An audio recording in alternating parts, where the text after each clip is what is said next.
$1,000. Ikut 207.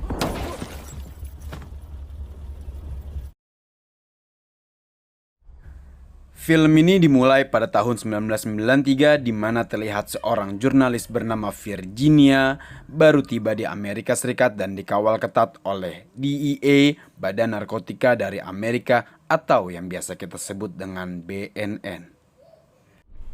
Konon wanita ini yang akan membeberkan semua cerita kejahatan dan kelemahan Pablo kepada pemerintah Amerika Serikat, sehingga wanita ini dijaga ketat oleh DEA. Ma'am, for your own safety, you do not leave this room or communicate with anyone. I have two of my men standing outside. Lalu, siapakah wanita ini sebenarnya? Dan memiliki pengaruh apa dalam hidup Pablo Escobar? Langsung saja kita saksikan ceritanya. Dimulai pada tahun 1981, pada saat itu Pablo Escobar dan anak buahnya sedang berjalan-jalan di peternakan miliknya menggunakan sepeda motor. Lalu, seketika dari rumputan muncullah seekor kuda dan tanpa disengaja salah seorang anak buahnya menabrak kuda tersebut hingga hampir mati. Melihat kejadian tersebut, Pablo tanpa basa-basi langsung menyuruh anak buahnya untuk menembak mati kuda tersebut. Sesampainya di rumah, Pablo bertemu dengan istrinya yang bernama Maria Victoria. Ia menanyakan daftar tamu untuk acara peresmian, yang mana acara tersebut akan dihadiri oleh kalangan artis dan tokoh-tokoh ternama lainnya. Namun tampaknya Maria Victoria cemburu dengan daftar-daftar tamu yang dibuat oleh Pablo Escobar. Much more beautiful, look. than the union delegates. Namun sebelum acara tersebut digelar, ia memerintahkan anak buahnya yang mempunyai kenalan di pengadilan untuk menghapus catatan kejahatannya yang pernah ia lakukan terhadap pembunuhan 2 agen polisi. Pablo pun menegaskan kepada anak buahnya bahwa catatan tersebut harus hilang walaupun harus membayar mahal atau membakar gedung itu sekalipun. Okay, I don't care if you have to take out somebody or what you have to do. You can burn the building down if you want. Pada keesokan harinya, acara tersebut pun mulai digelar. Maria pun hadir dalam acara tersebut bersama temannya. Maria pun sangat senang dan terkejut karena diperlakukan istimewa dalam acara yang sedang digelar.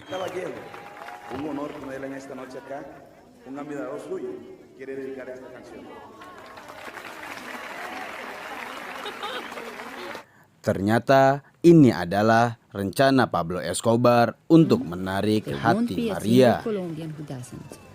Ini adalah awal pertemuan mereka, di mana Pablo memperkenalkan diri kepada Maria dan mengatakan bahwa saya sangat tertarik dan kagum kepadamu. You lied to me. Pablo pun menceritakan bahwa acara ini dibuat untuk peresmian pembangunan 2.000 rumah untuk orang-orang miskin. Building houses for the poor. We are going to build 2,000 homes for the people at the garbage dump. Selanjutnya, Pablo Escobar mengajak Maria ke perkampungan Moravia Medellin untuk menyaksikan rencana pembangunan perumahan tersebut secara langsung. Anak-anak di perkampungan itu pun sangat antusias menyambut kedatangan Pablo Escobar.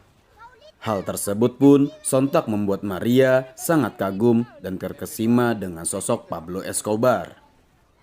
We are now finishing the first 600, but we're going to build 2,000. 2,000. Tak perlu waktu lama, Maria pun dengan bangga meliput dan mewawancari Pablo Escobar untuk acara di stasiun televisinya tentang tujuan pembangunan rumah tersebut.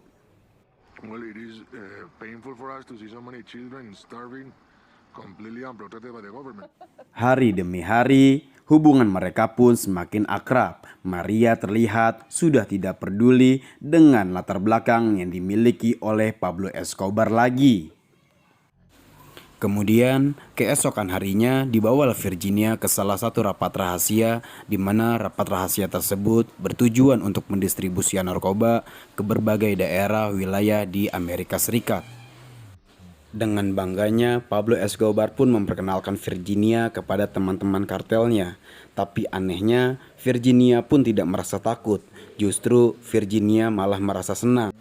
Walaupun Virginia tahu bahwa teman-teman Pablo Escobar tersebut adalah mafia-mafia besar pengedar narkoba. Virginia pun semakin tertarik dengan Pablo Escobar, melihat Pablo membagikan wilayah-wilayahnya kepada teman-teman kartelnya. Florida for the Medellín cartel, New York for the Cali cartel. Pada tahun 1982 di Florida, USA, terjadilah pendistribusian narkoba untuk pertama kalinya. Terlihat sebuah truk menghadang beberapa jumlah pengendara lainnya di sebuah jalan raya. Tentu saja, kejadian ini pun mengundang kemarahan para pengendara lainnya. Dan benar saja, seorang bapak-bapak keluar dari mobilnya dan menghampiri supir truk tersebut sambil menanyakan apa yang kalian lakukan. Namun sayangnya, ketika bapak-bapak itu menghampiri truk tersebut, langsung ditodongkan pistol oleh supir truk tersebut nih guys.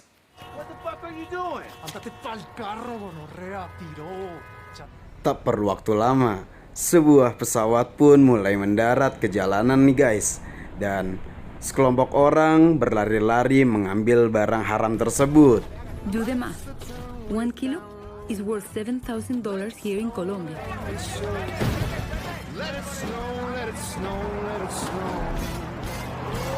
Ketika dua orang polisi menghampiri pesawat tersebut, ternyata pesawat tersebut sudah ditinggalkan oleh pemiliknya begitu saja. Dengan adanya kejadian itu, pemerintah pun langsung menyiarkan berita di televisi bahwa telah masuk sejumlah narkoba ke Amerika Serikat. Illegal cocaine is coming into our country at alarming levels. Pemerintah pun tidak tinggal diam. Pemerintah pun menunjuk seorang agen DEA, yaitu Agen Shepard, untuk menyelesaikan masalah ini. Agen Shepard pun dibantu dengan dua agen dari Kolombia. Mereka berbincang bagaimana kalau kita mengaktifkan perjanjian ekstradisi, yaitu perjanjian untuk menangkap para pelaku dan dapat diproses hukum di Amerika Serikat. Mengingat bahwa di Kolombia sudah banyak hakim dan para menteri yang disogok oleh para pengedar narkoba, sehingga Kolombia pun merasa sulit untuk melakukan proses hukum di negaranya sendiri. And turn them over so you can try them here. They don't fear the judges in Colombia, but it's consumed here. The crime is completed in the United States. Perjanjian ekstradisi itu pun mulai terdengar oleh Pablo Escobar dan para teman kartel lainnya. Mereka menganggap bahwa perjanjian ekstradisi ini dapat menghambat dan mengganggu berjalannya bisnis narkoba mereka. Pablo Escobar pun mengusulkan kepada teman-teman kartelnya, bagaimana kalau kita masuk ke dalam dunia politik. Dengan itu, kita dapat mudah untuk membatalkan perjanjian ekstradisi tersebut. Usaha mereka pun dimulai. Mereka menghampiri salah seorang calon Dewan Perwakilan dari Kolombia dan menawarkan untuk donasi kampanye calon Dewan Perwakilan Kolombia tersebut dengan syarat Pablo Escobar dapat menjadi anggota senator di pemerintahan. Usaha Pablo pun berhasil nih guys. Tampak Pablo merayakan keberhasilannya menjadi seorang senator di pemerintahan. Pada tahun 1982, tepatnya tanggal 20 Juli, Pablo pun resmi memasuki gedung pemerintahan. Dan pada suatu hari, Virginia akan menjadi seorang presenter di salah satu acara televisi di Amerika Serikat. Saking cintanya, Pablo pun memberikan hadiah gepokan uang untuk Virginia. For you, Virginia, this is for you to enjoy. Selain gepokan uang, Pablo juga memberikan kalung berlian yang sangat mahal. Dan di Amerika inilah Virginia pertama kalinya bertemu dengan Agen Shepard. Agen Shepard pun mewawancari Virginia tentang hubungannya dengan Escobar. Ia pun mengatakan bahwa saya sedang mendalami kasus dunia narkoba dari Kolombia, di mana Escobar terlibat dalam kasus ini. Namun dengan beraninya, Virginia pun mengatakan kenapa kau tidak tanyakan langsung kepada teman-temanmu di CIA? Why don't you ask your friends at the CIA? Dan di waktu yang bersamaan, di gedung pemerintahan Kolombia, diadakan sebuah rapat yang dihadiri oleh sejumlah menteri dan Dewan Perwakilan. Namun tak disangka, terdapat seorang menteri kehakiman yang beraninya menjelekkan Pablo Escobar dan menangguhkan keberadaannya di pemerintahan. Ia mengatakan bahwa telah masuk seorang anggota baru di pemerintahan ini yang mana kekayaannya berasal dari perdagangan siluman mereka. Have reached this sacred institution with their shady dealings. Their presence in the house is an insult to every Colombian. Merasa dipermalukan, Pablo Escobar pun tidak tinggal diam. Pablo pun mengatakan bahwa justru seharusnya Anda yang perlu dipertanyakan mengenai dana kampanye yang Anda peroleh dan Anda gunakan itu. Actually, you are the one who should explain the origin of the money that financed your campaign. I will bring proof to this room of the quantities that you and some of your colleagues have received from certain people. Mengetahui hal tersebut, Maria Victoria pun merasa sangat takut. Maria menyuruh Pablo untuk mundur dari dunia pemerintahan. Namun Pablo masih bersikeras untuk berada di dunia pemerintahan. Pablo pun percaya bahwa Pablo akan menang dengan hal tersebut. Namun sayangnya, beberapa saat kemudian Pablo pun mendapatkan panggilan dari anak buahnya bahwa telah tersebar berita tentang pembunuhan yang pernah dilakukan oleh Pablo terhadap 2 agen polisi. Pablo pun memerintahkan kepada seluruh anak buahnya untuk mengambil koran-koran yang memberitakan hal tersebut.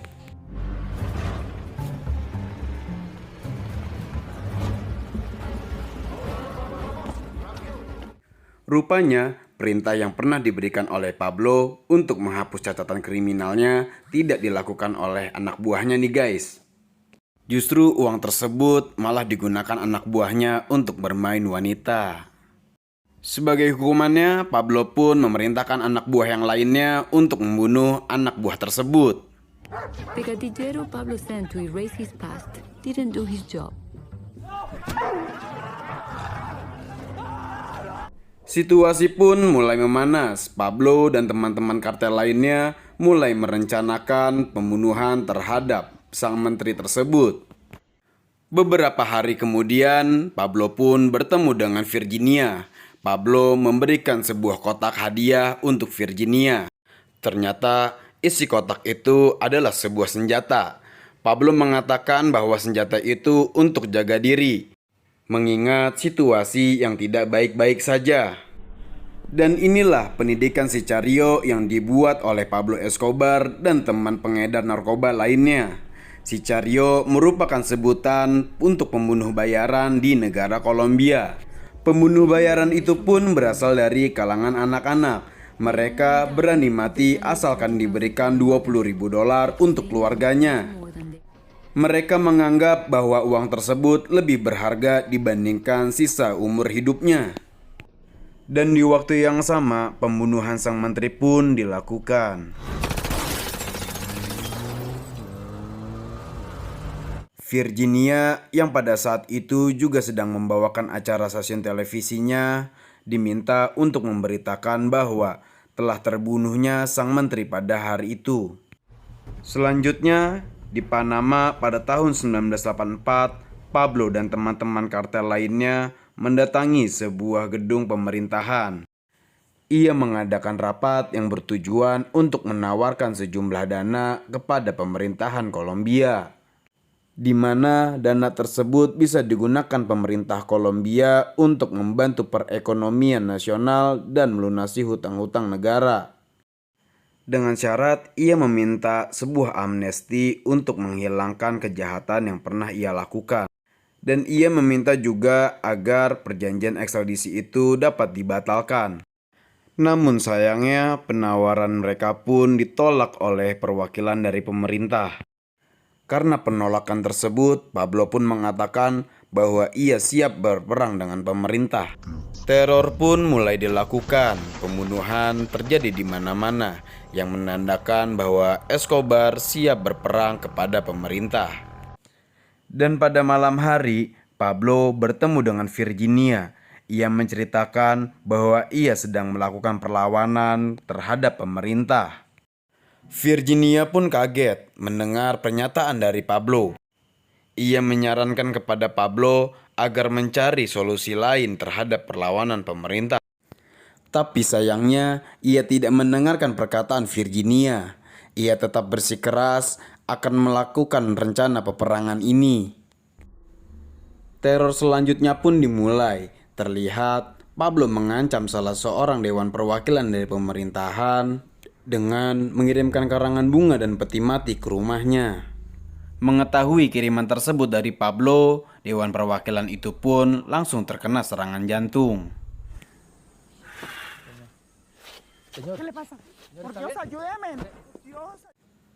Melihat perbuatan Pablo, pemerintah pun tidak diam.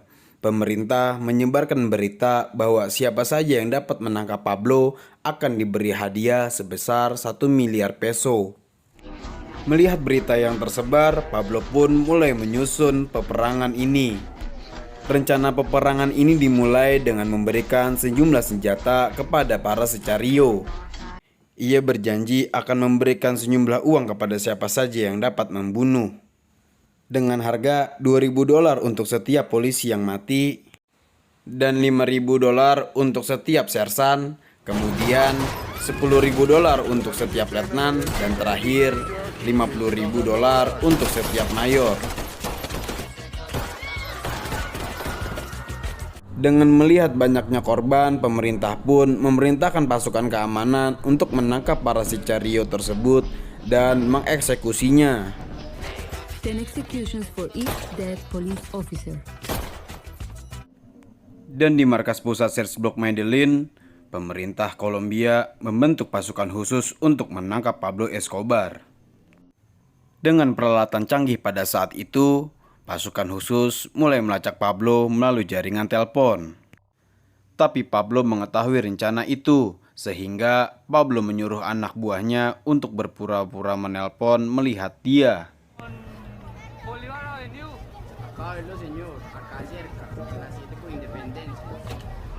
Kejadian buruk pun mulai menimpa Virginia. Virginia dipecat oleh produser stasiun televisinya karena hubungannya dengan Pablo Escobar. Kesal dengan keputusan itu, Virginia pun langsung keluar. Dan tak disangka, ternyata Agent Shepard sudah menunggunya di luar kantor.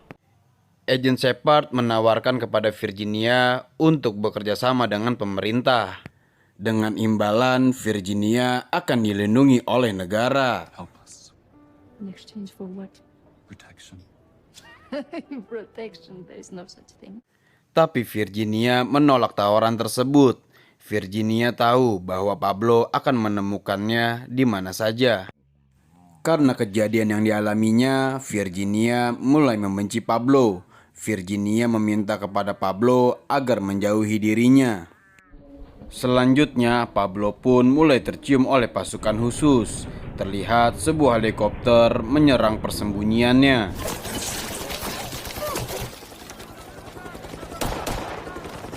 Tapi Pablo berhasil lolos dari penyerangan itu. Selain tempat persembunyian Pablo, pasukan khusus juga menyerang teman-teman kartelnya. Fall of the toughest wing.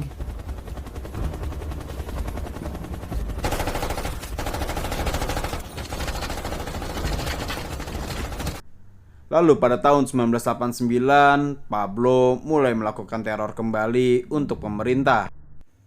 Pada saat ini, teror yang dilakukan oleh Pablo dengan menghancurkan pesawat komersil milik negara. Tidak hanya itu, Pablo juga meneror dengan meledakkan gedung di pusat kota. He wants.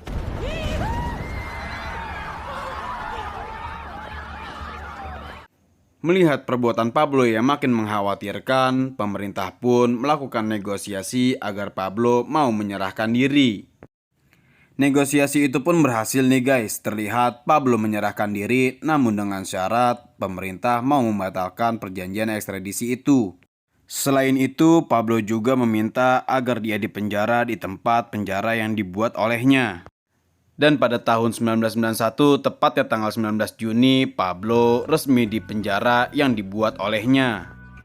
Namun penjara yang dibuatnya tidak seperti penjara-penjara pada umumnya, di mana penjara itu terdapat sebuah kantor, lapangan sepak bola, diskotik, bahkan tempat produksi narkobanya.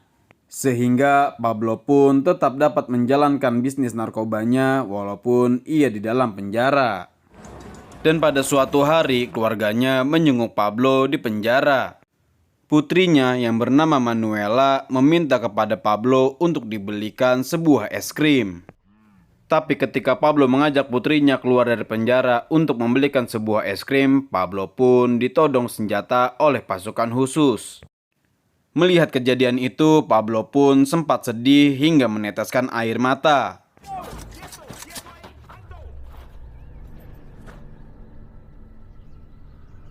Dan beberapa waktu kemudian, Pablo dan teman pengedar narkobanya mengadakan pertemuan di penjaranya.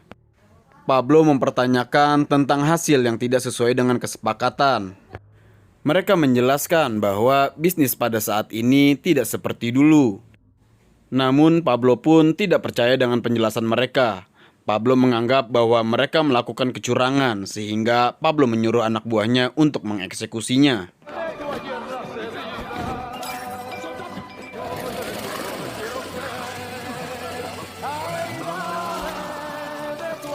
Pembunuhan itu pun terdengar oleh media. Masyarakat meminta kepada pemerintah agar lebih serius dalam menanggapi kasus ini. Oleh karena itu, pemerintah berencana untuk memindahkan Pablo dan teman-temannya ke penjara militer. Namun sayangnya, Pablo dan teman-temannya lebih dulu kabur dari penjaranya. Selanjutnya, pemerintah melakukan strategi lain. Pemerintah membebaskan para napi dari penjara Medellin dan menawarkan untuk bekerja sama, di mana mereka akan mendapatkan imbalan berupa kebebasan dan pemerintah akan menghapus catatan kriminalnya. Namun dengan syarat mereka dapat membunuh siapa saja yang pernah berhubungan dengan Pablo. Dan rencana itu pun berhasil nih guys. Terlihat orang-orang yang pernah berhubungan dengan Pablo mati dengan mengenaskan. Tidak hanya itu, Maria pun sempat ingin terbunuh. Tapi untungnya pada saat pembunuhan itu Maria terhalang oleh kaca anti peluru. Karena semakin takut, akhirnya Maria mendatangi kantor Agent Shepard. Dan ia ingin menerima tawaran yang pernah diberikan kepadanya. Setelah menerima tawaran tersebut, ia pun menceritakan tentang kelemahan dan rahasia yang dimiliki oleh Pablo. Maria menceritakan bahwa Pablo menyuruh keluarganya untuk pergi ke luar negeri dan kelemahan Pablo hanyalah keluarganya. Benar saja, beberapa hari kemudian terlihat berita di stasiun televisi yang memperlihatkan keluarga Pablo yang baru tiba di Kolombia setelah ditolak oleh negara Jerman. Penolakan tersebut atas permintaan pemerintah Kolombia. Mengetahui berita tersebut, Pablo pun sangat marah dan kesal karena pemerintah menyandra keluarganya. Keluarga Pablo dibawa ke kamar di sebuah hotel yang mana sebelah kamar itu terdapat beberapa pasukan khusus yang siap melacak keberadaan Pablo. Halo. Cole!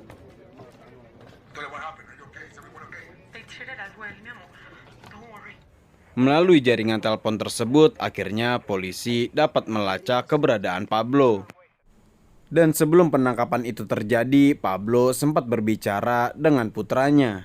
Ia mengatakan bahwa saat ini kamu adalah pemimpin keluarga dan kamu harus menjaga ibu dan adikmu. Selain itu, Pablo juga menitipkan pesan kepada anaknya untuk disampaikan ke media. Bahwa sebelum Pablo dipenjara, jaksa telah menyetujui untuk membawa keluarganya ke luar negeri tapi tidak melakukannya.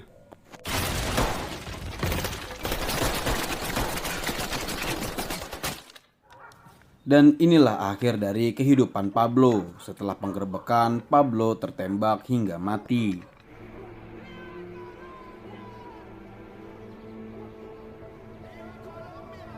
Pablo Escobar Gaviria, the ex-boss of the Medellin cartel, has been gunned down today by members of the Search block in a residential. Itulah akhir cerita dari Pablo Escobar, si raja narkoba dari Kolombia yang terkenal pada masanya. Dan pesan yang bisa kita ambil dari film ini, ingat bahwa sekuat-kuatnya pria akan hancur dengan seorang wanita. I loved Pablo. I hate Escobar.